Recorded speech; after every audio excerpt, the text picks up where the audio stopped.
በዚህ ቪዲዮ የአቢሲኒያ ባንክ አካውንታችሁን ከፋይዳ ጋር እንዴት ማስተሳሰር ወይም ሃርሞናይዝድ ማድረግ እንደምችሉ አሳይችኋለሁ። በቅድሚያ ይህንን የአቢሲኒያ ባንክ ሊንክ ስክሪን ላይ በምትመለከቱት የቴሌግራም ዩዘር ኔም በመጠቀም ማግኘት ትችላላችሁ፣ ወይም ከታች ዲስክሪፕሽን ውስጥ በተቀመጠው የቴሌግራም ቻናል ሊንክ ማግኘት ትችላላችሁ። ከዛ ይህንን ሊንክ በመንካት እዚህ ቦክስ የአቢሲኒያ ባንክ አካውንት ቁጥራችሁን ታስገባላችሁ። በትክክል የአካውንት ቁጥራችሁን አስገብታችሁ ከጨረሳችሁ በኋላ ሰሚት የሚለውን ትነካላችሁ። በመቀጠል 6 ዲጂት ኮድ ወይም ኦቲፒ ወይም ዋን ታይም ፓስዋርድ አካውንቱን በከፈታችሁበት ስልክ ቁጥር ይላክላችኋል።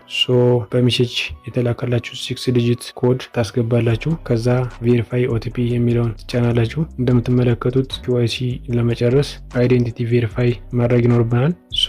አይዴንቲቲ ቬሪፋይ ለማድረግ ቬሪፋይ ዊዝ ኢሳይኔት የሚለውን እንነካለን።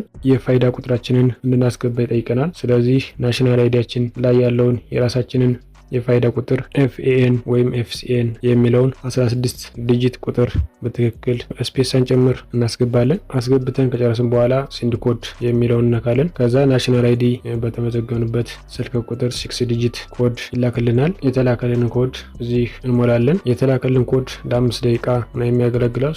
ካልደረሰን ሪሴንድ የሚለውን እንነካለን። በድጋሚ እንዲላክልን ኮዱን ከሞላን በኋላ ቬሪፋይ የሚለውን እንጫናለን። በመቀጠል አሎ የሚለውን እንጫናለን። እንደምትመለከቱት የባንኩንም የፋይዳውንም መረጃ ያመጣልናል። ስለዚህ ሰሚት የሚለውን እንጫናለን። እንደምትመለከቱት ዩር ፋይዳ ሃርሞናይዜሽን ሪኩዌስት ሃዝ ቢን ሰሚትድ ብሎኛል። ተገምግሞ ወይም አንደር ሪቪው ከተደረገ በኋላ በ4 ሰዓት ውስጥ ሜሴጅ ወደኛ ይላክልናል።